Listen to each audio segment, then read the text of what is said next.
Sebelum menonton, jangan lupa like, subscribe, dan tekan tombol lonceng. Selamat menyaksikan.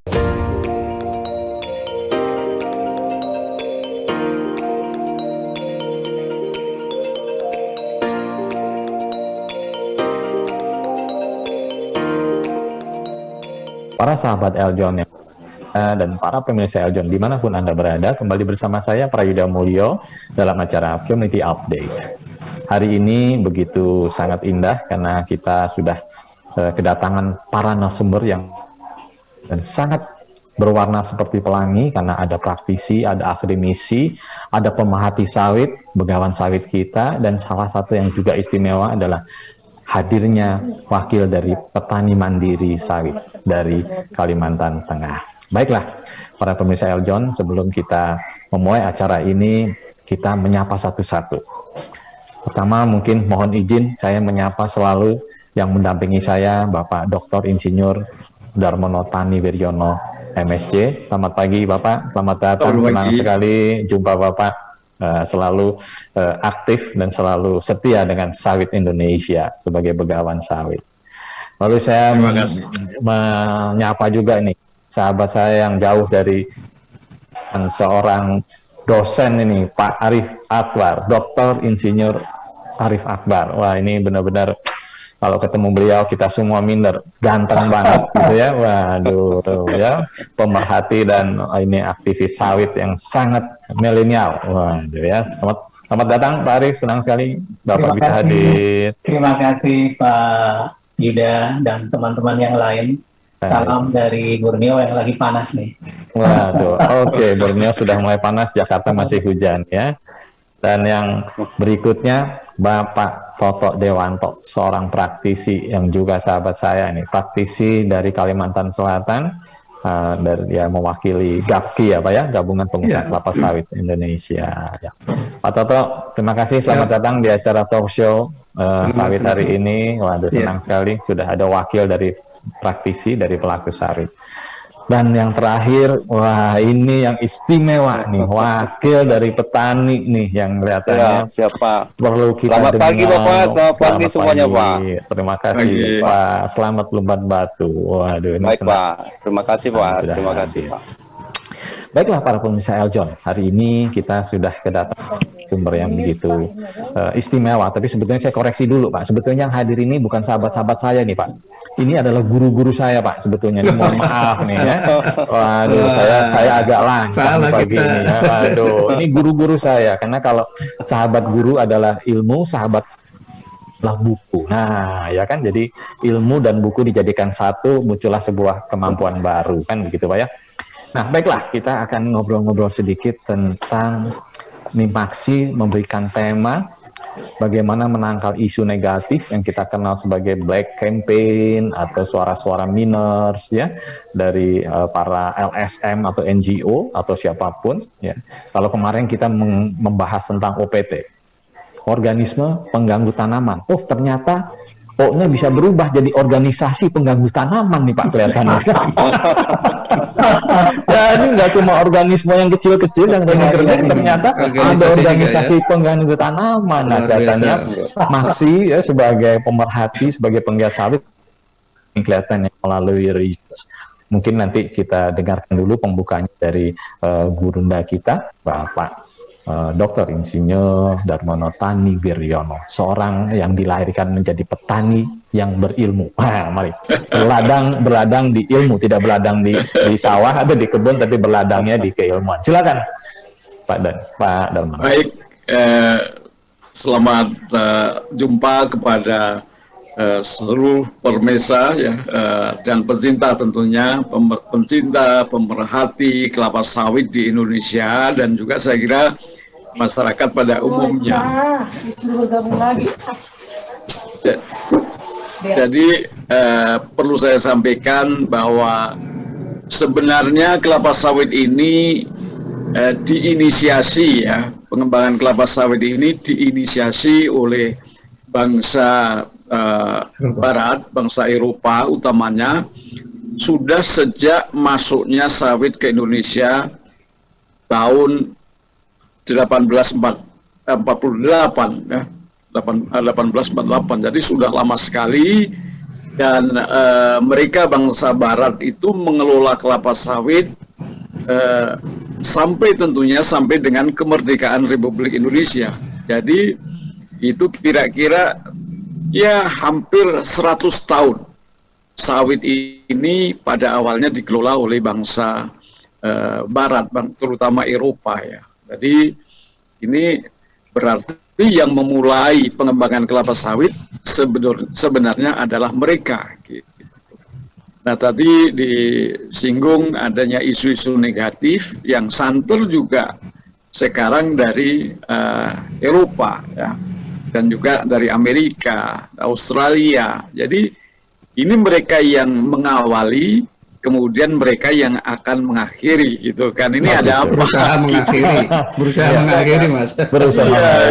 Ini ada apa, gitu kan. Nah, itu loh Pak Yuda. Jadi, nah, saya kira kita memang Indonesia, ya karena begitu majunya perkebunan kelapa sawit di Indonesia, tentunya itu wajar, banyak sekali isu-isu negatif, opini yang dibangun kepada masyarakat kita juga negatif. Nah, dalam posisi seperti itu memang riset atau penelitian ya memiliki peranan yang sangat penting sekali.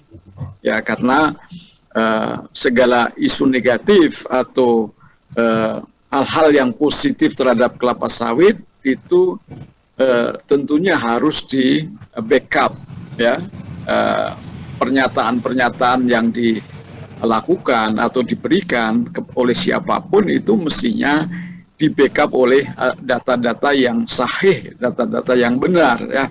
Jadi kalau itu tidak dilakukan berdasarkan data-data yang benar, maka tentunya kita bisa itu pernyataannya tidak bisa dikatakan tidak benar ya gitu. Nah, saya kira itulah jadi mengapa Maksi ini menginisiasi untuk mengadakan satu pemberian informasi kepada masyarakat luas. Ini tujuannya adalah tadi bahwa ayolah kita sama-sama melihat sawit ini secara fakta yang benar dari hasil riset ini. Nah, ini sangat senang sekali Pak Yuda pada kesempatan ini tentunya ada kedatangan Pak Toto dari GAPKI di Kalimantan Selatan, kemudian seorang akademisi yang saya kira sudah tidak asing lagi yaitu Pak Arief, kemudian yang sangat membahagiakan sekali hari ini kita hadir juga seorang petani. Jadi ini tentunya nanti apa sih yang isu negatif yang sekarang sedang menghembus ya di dunia perkelapa sawitan ini mungkin bisa kita bicarakan di sini Pak Yuda. Dan ini sebenarnya kenapa Maksi bersamaan dengan para pakar, para pelaku sawit, ya, pelaku usaha sawit ini ya supaya ada link and match ya, jadi supaya kalau Maksi melakukan riset itu tidak kemana-mana, ada sumber informasinya, ada link and match dengan pelaku usaha, sehingga kita para peneliti di Maksi ini tidak bekerja sendiri ya. Kita meneliti tapi kemudian ternyata di lapangan tidak begitu kan, tidak sesuai dengan apa-apa fakta-fakta yang diinginkan atau fakta-fakta yang ada di lapangan. Saya kira itu Pak Yuda dari Maksi, harapannya ini nanti bisa apa yang kita bahas ini bisa bermanfaat. Terima kasih sekali. Ya, betul sekali, kelihatannya memang kata kuncinya adalah research, yang artinya mengawal kita dari sisi keilmuan, secara ilmiah ya.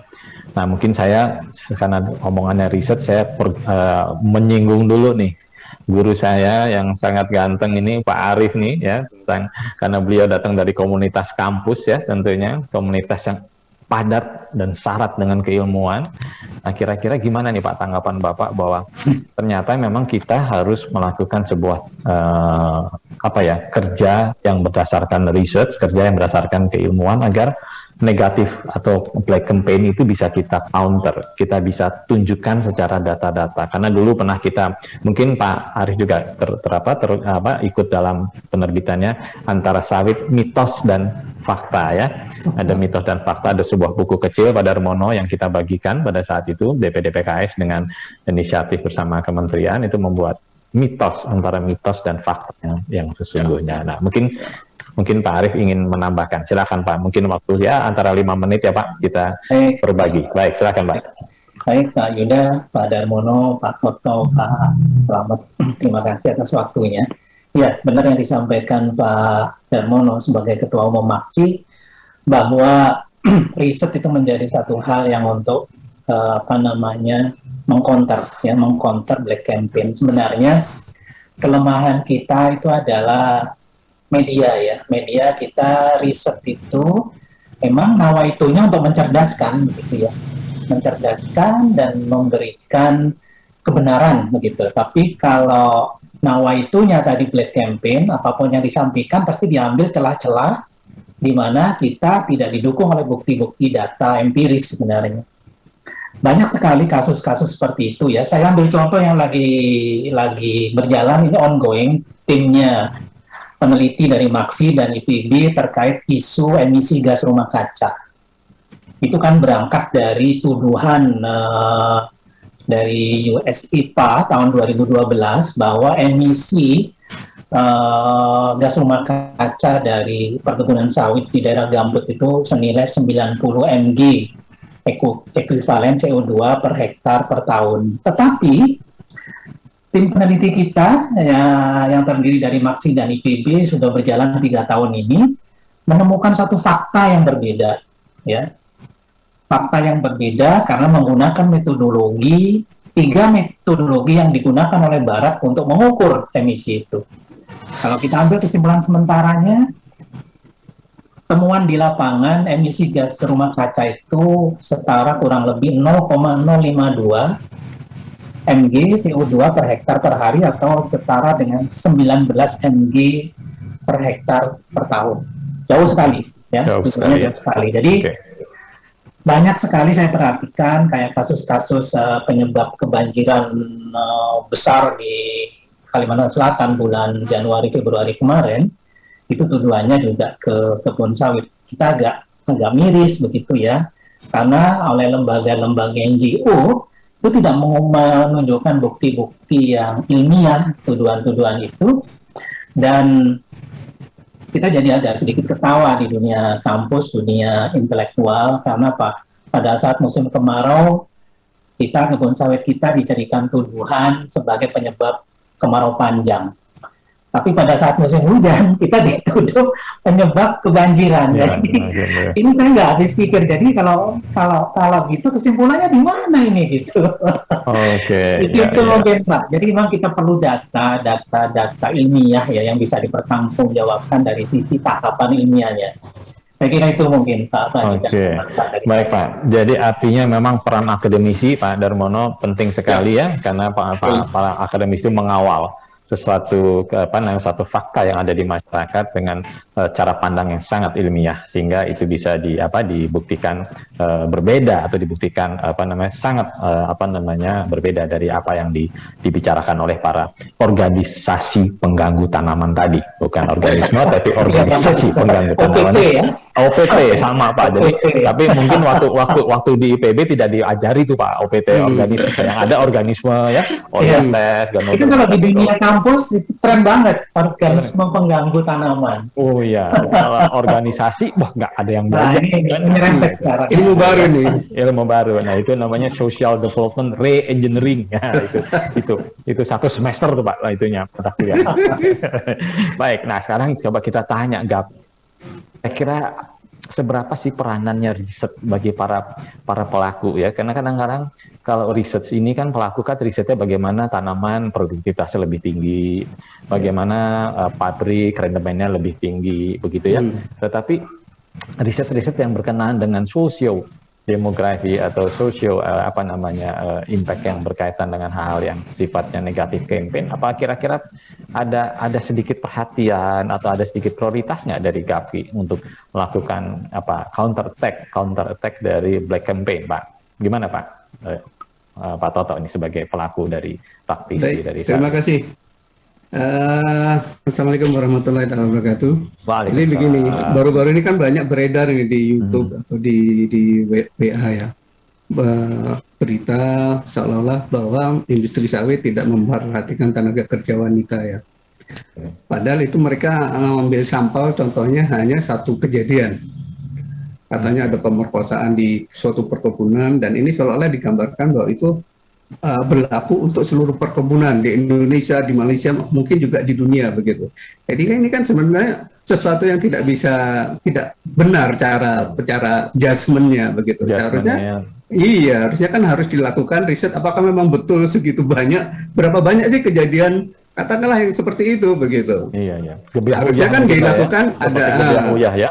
Iya, seolah-olah nanti misalnya kejadian itu terjadi di industri katakanlah otomotif, apakah terus dibilang karyawan ini terjadi pemerkosaan massal di industri itu juga kan nggak bisa begitu. Jadi harusnya berdasarkan hasil riset menunjukkan bahwa memang ada fakta yang katakanlah kejadiannya cukup banyak begitu. Kalau hanya satu kejadian itu terjadi judgement bahwa itu terjadi di seluruh industri, ya kita juga tidak bisa terima, atau masyarakat tentunya juga akan berpikir ulang apa memang betul begitu. Ya.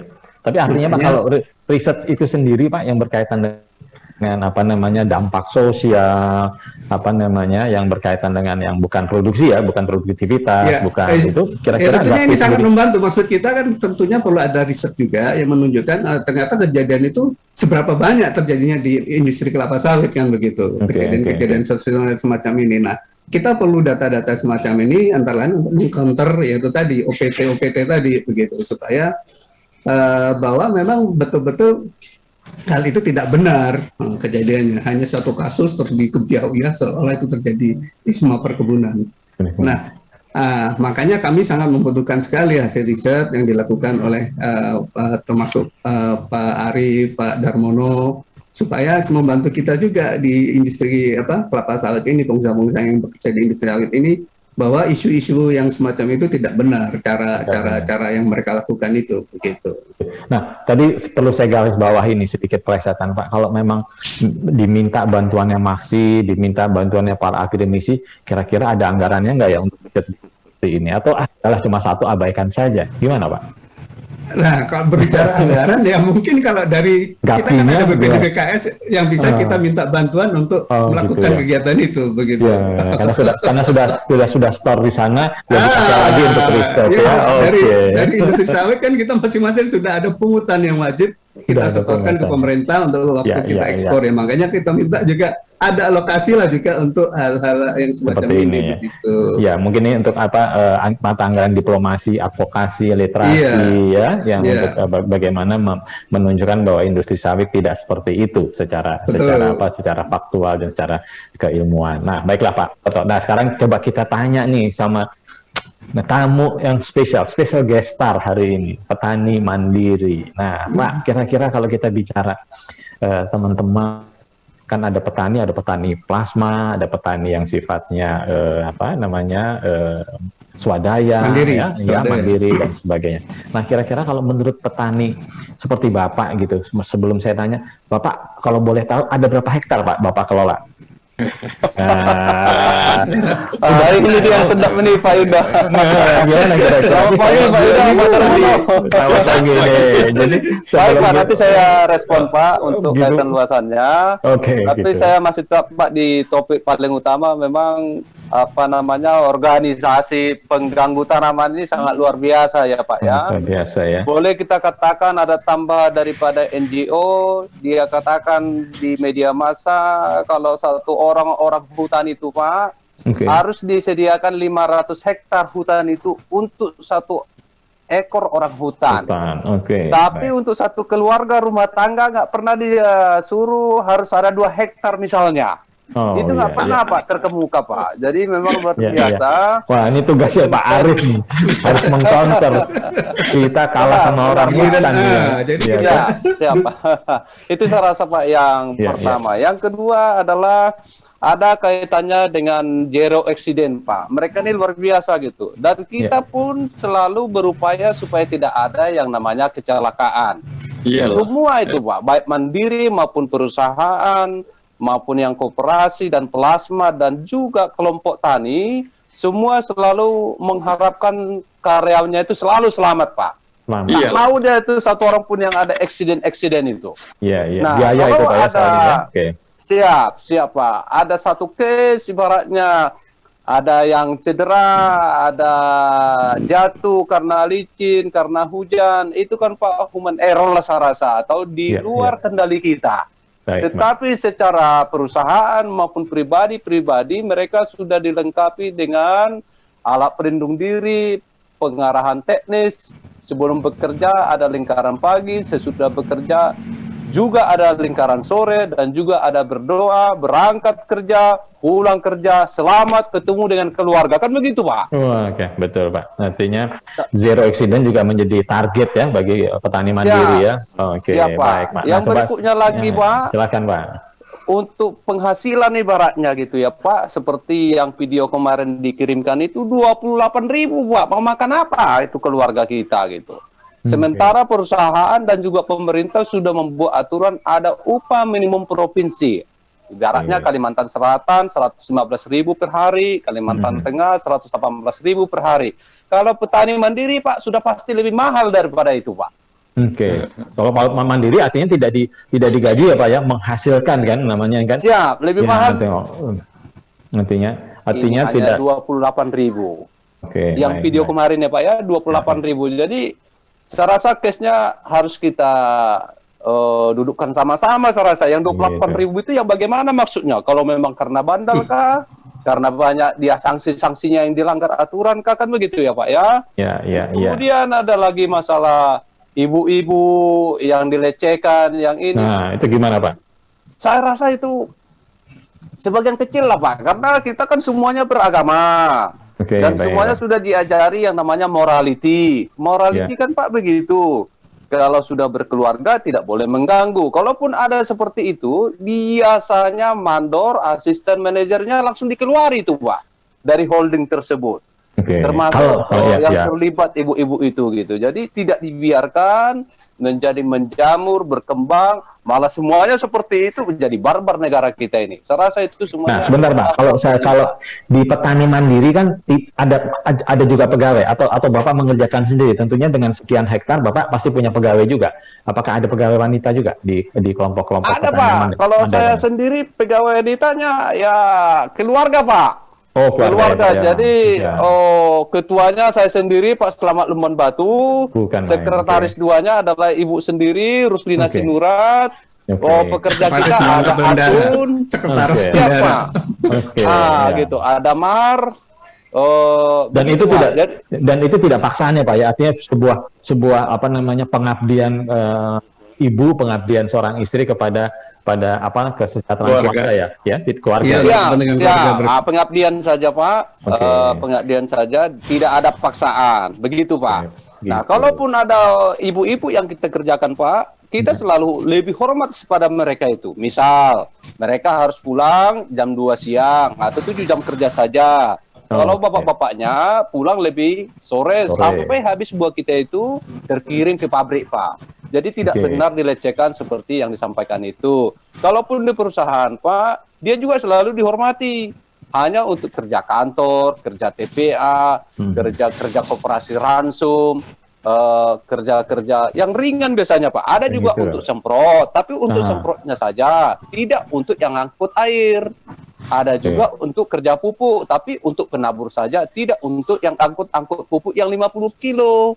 Jadi nggak Oke. benar semua yang disampaikan Iya. mereka. Oh gitu Pak ya. Nah kira-kira Ya. Pak, artinya gini Pak, kalau Bapak pasti juga Bapak punya gawai ya, gadget atau smartphone gitu, melihat informasi-informasi seperti itu tentunya tidak nyaman juga ya sebagai Bapak sebagai pelaku. Tapi jangan dijelaskan dulu di segmen ini karena kita sudah akan mengakhiri Nanti kita ceritakan lebih dalam di segmen kedua. Para pemirsa Eljon, kelihatannya menarik juga apa yang disampaikan Pak Petani kebun sawit. Peran keluarga dalam mengelola sawit bukan sebuah paksaan, tapi sebuah kebersamaan dalam mengelola usaha keluarga demi kesejahteraan bersama.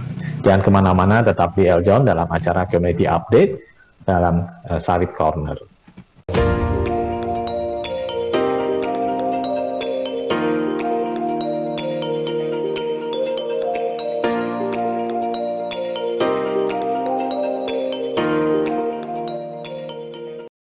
Nah, sekarang waktunya like dan subscribe ya.